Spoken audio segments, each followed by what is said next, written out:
Hey, what's up guys? This is Frank. Thanks for tuning into this video. I have some training footage in this video from 9 weeks out from my upcoming meet. So this is my deadlift strength day. Right now I'm deadlifting 2 days per week. I have a strength day here and then a recovery day. So this was my second training day of the week. The day before this I hit some squats and bench press, some high rep squats and then some heavy bench. So this was my first set of a 3x4, and these moved really well. As I mentioned in some previous videos, I've just been really trying to optimize my setup on the deadlift, try to minimize the excessive movement where I used to do kind of like a bar roll into my shins because I was setting up probably a little bit too far away from the bar. So when you set up for the deadlift, you really want to get almost as close as possible to the bar. A lot of people say you want to like cut your foot in half with the bar, your entire foot, not just the part of the foot that you can see. Also, I've heard other people say it should be like over the lace of the knot on your shoelaces. Might help you guys kind of figure that out. But these moved really well. I was really happy with the way these have been feeling lately. Back when I was doing deficit deadlifts for a while, those started feeling really good and my pulls from the floor felt kind of off. But I think now that I will be pulling just from the floor twice per week, things are going to start feeling even better as I move into higher intensity.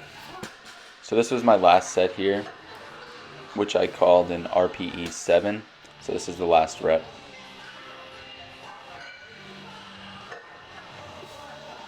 So RPE 7 means I definitely had 3 reps left in the tank, and looking at that, I agree with how I graded it after, based on how it felt.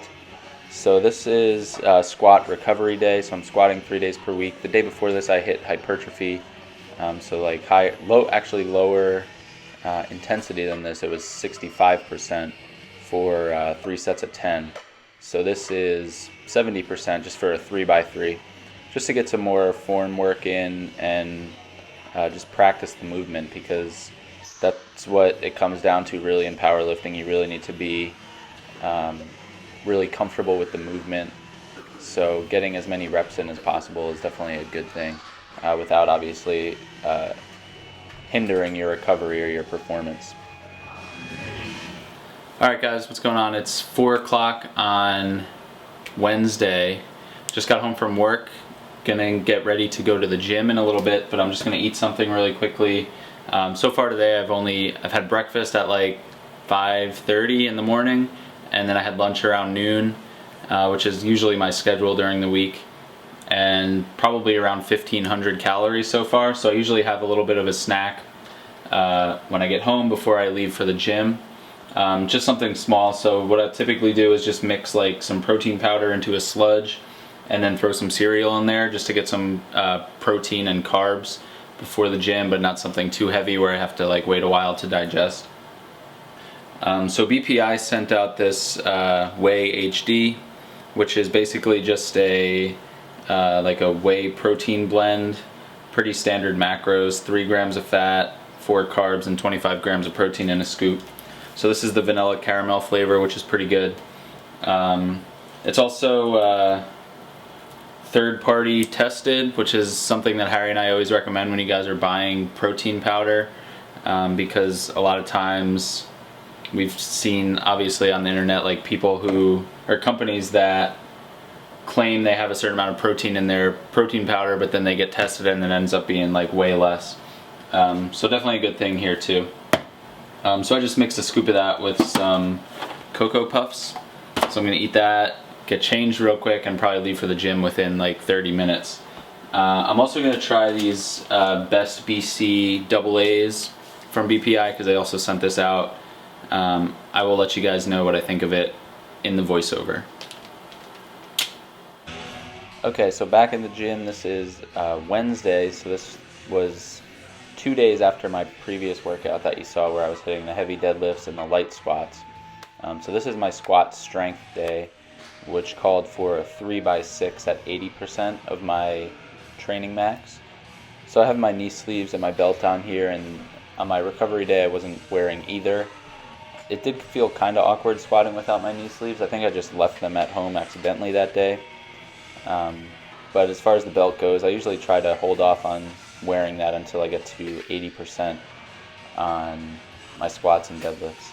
So these moved pretty well. I was actually expecting them to move a little bit more quickly, at least based on how they felt. Now looking back at the footage, it obviously always looks like it moves faster than it actually felt, but I'm pretty happy with the way this looks here. This angle here is a little bit above knee height, and it's not obviously perfectly like parallel with my body, so it's kind of difficult to critique my form. But as I mentioned in the last video, really trying to keep the conditions as consistent as possible is with what I'll be doing in the meet, so that's the reason why I'm using this rack here. You probably haven't seen me squat on this rack too often.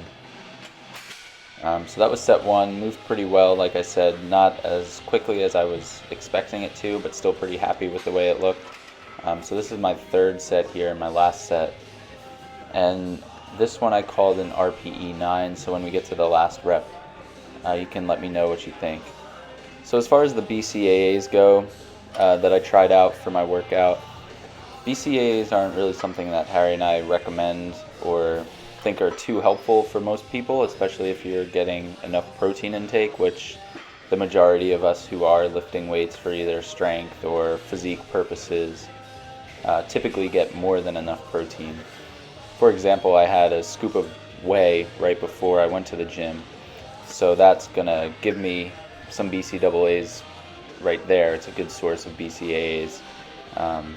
So we don't really see a need for it. There may be some cases, I've heard people recommend it for like athletes who are in a caloric deficit and maybe training fasted or doing fasted cardio, but typically Harry and I don't usually recommend it. This product also does have agmatine in it, which is like a pump product, and I did notice a little bit of that, maybe a little bit more vascularity, which was cool, but I don't know if it's going to do anything for my performance or my muscle gains or anything like that. But if you are looking for a product, I mean, it tasted good, and I'll definitely continue to use it until I run out of the samples, but it's not something that I would really purchase for use or spend my money on, honestly.